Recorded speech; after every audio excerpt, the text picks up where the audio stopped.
शाद भट्टी साहब, आपकी क्या राय है सर इसी मुद्दे के ऊपर? पाकिस्तान पीपल्स पार्टी क्या मतलब कोई नुरा कुश्ती हो रही है यहाँ पे? और कोई ऐसा कोई चांस है? क्योंकि इससे पहले भी बातें हुई थी कि तहरीक इंसाफ के साथ जो है कोई बातचीत की जाए। अब तो तहरीक इंसाफ ने भी दरवाजे खोल दिए हैं कि हाँ जी, हम बातचीत करने के लिए तैयार हैं। क्या देख रहे हैं मंजरनामा ईद के बाद आप? भाईजान, पहला तो बजट को ले लेते हैं। और सच्ची बात है कि मकरूज़ों के क्या क्या बजट, भूखे नंगों के क्या बजट, और ज़वाल शुदा मुल्कों के क्या बजट, और IMF के ग़ुलामों के क्या बजट, और जहाँ रोज़ बजट आ रहे हों वहाँ क्या सालाना बजट, और जहाँ मिस मैनेजमेंट और गवर्नेंस के अंबार लगे हुए हों मिस गवर्नेंस के, वहाँ क्या बजट, और जहाँ कोई अपने मुल्क से मुखलस ना हो, जहाँ Dubai leaks, Swiss leaks, Panama leaks, Pandora leaks आ रही हों, वहाँ क्या बजट। और मज़े की बात देखें कि दुख और तकलीफ़ वाली मज़े की बात देखें कि 38 खरब के नए टैक्स हैं, और FBR को कहा गया है कि 13,000 अरब के नए टैक्स लगाएं, जबकि दूसरी तरफ हुकूमत खुद ही बता रही है कि ताकतवरों को जो छूट दी गई है वो 3900 अरब है।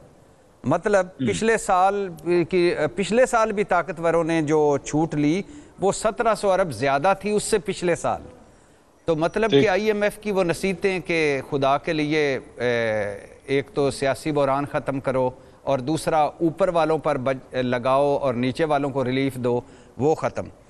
और हम वो UNDP की रिपोर्ट 17.25 अरब डॉलर जो हम ऊपर वालों को, मगर बड़े लोगों को रिलीफ दे देते हैं, सहूलियात दे देते हैं, मराद दे देते हैं, उस पर भी कोई नहीं। और दुख और तकलीफ़ की एक और बात सुने कि IMF के अलावा हमारे पास कोई प्लान B नहीं है।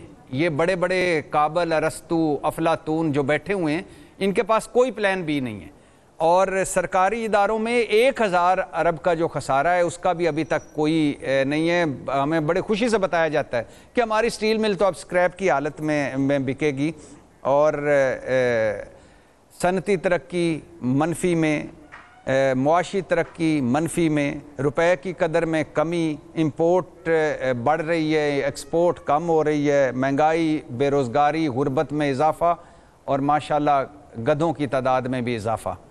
गधे बढ़ते जा रहे हैं इस मुल्क में। अब मैं सोच रहा हूँ कि इन गधों से कोई काम ही ले लें, कोई ऐसा कोई निकालें कि ये जो ज़्यादा तादाद में गधे हो गए इनसे ही कोई काम ले लें, कोई, अगर शायद हमारी मईशत बेहतर हो जाए। और ठीक। जो जहाँ तक है पीपल्स पार्टी का मामला, तो इस सिस्टम में अगर कोई खोए मलाई खा रहा है तो वो पीपल्स पार्टी वाले हैं। इस अच्छा। सिस्टम में अगर कोई मज़े में है, कंफर्टेबल है, तो वो पीपल्स पार्टी वाले हैं।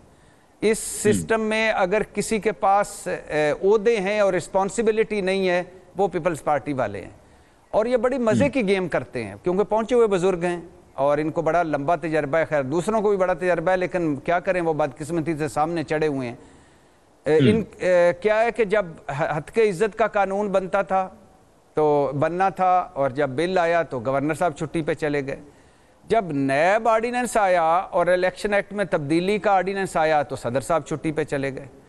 अब मज़े की बात सुने कि सदर साहब नैब के मुलजम थे, वज़ीर आज़म साहब नैब के मुलजम थे, यूसुफ रज़ा गिलानी चेयरमैन सेनेट नैब के मुलजम, मरियम नवाज़ नैब की मुलजमा, और मुराद अली शाह नैब के मुलजम। और ये सारे रोया करते थे दो दो आंसुओं से कि ये जो काले कानून है ना नैब के, इनको ख़त्म करना है। और अब चूंकि नैब इमरान खान ने भुगतना था, तहरीक इंसाफ ने भुगतना था, लिहाजा 14 दिन से 40 दिन का रिमांड कर दिया। और इलेक्शन एक्ट का इससे भी बारीक वारदात है कि पहले मरहले में इमरान खान जेल में, पार्टी टूट गई, बल्ला ले लिया, सियासी स्पेस है नहीं। फिर अगर वो जीता तो फॉर्म 47, और अगर अब कोई अपील की बात होनी थी तो इलेक्शन एक्ट में तब्दीली, सारा सब कुछ सुपुर्द कर दिया इलेक्शन कमीशन के। और अब इलेक्शन कमीशन आज इस लाहौर हाई कोर्ट के इलेक्शन ट्रिब्यूनल के खिलाफ सुप्रीम कोर्ट पहुंचा हुआ है।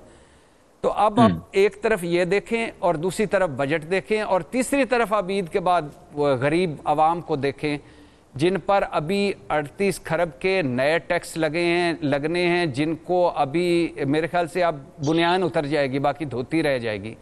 और जो खुदकुशियाँ कर रहे हैं गुर्बत में, महंगाई में, बेरोज़गारी में, और कपास ज्यादा हुई है, खुशखबरी है, लेकिन पता ही कोई नहीं है। गंदम ज्यादा हुई है, लेकिन ज़राअत मुझे जनाजा पढ़ा दिया गया है, किसान रुल गया है। तो जहां तक पीपल्स पार्टी की आखिरी 2 जुमले पीपल्स पार्टी की बात है, तो भाईजान कोई तवक्को ना रखे, ये सारा गुड कप बैड कप का खेल है, ये सारा नूरा कुश्ती है। और जब बजट पास करवाने का वक्त है कि हाँ इसमें कुछ चीजें हैं जो वो मनवाना चाहेंगे, हमारी स्कीमें क्यों सिंध में कम की, हालांकि केपी के 91 मंसूबे कम कर दिए केपी के से, लेकिन हमारी स्कीमें क्यों कम की, हमें ये दे दें, हमें वो दे दें, और ये कोई करके तो आराम से वो बजट पास करवा देंगे। ओके, मुझे और ये नसूला मलिक साहब की बात बिल्कुल ठीक है मंसूर भाई, के ये नसूला मलिक साहब की बात बिल्कुल ठीक है, रिस्पॉन्सिबिलिटी नहीं लेना। हद के इज्जत वाला कानून में भी भाई मंजूरी हो जाना था, उन्होंने कर लिया, भाई आप रोक नहीं सकते थे। ये नैब ऑर्डिनेंस में, इसमें इलेक्शन एक्ट तब्दील ऑर्डिनेंस में आप हाथ नहीं डाला। इसी तरह बजट में एक दिखावे के तौर पे आंसू बहाएंगे, मगरमच्छ के बड़े बड़े रुल गए, उजड़ गए, और फिर उसके बाद बजट पास करा दें।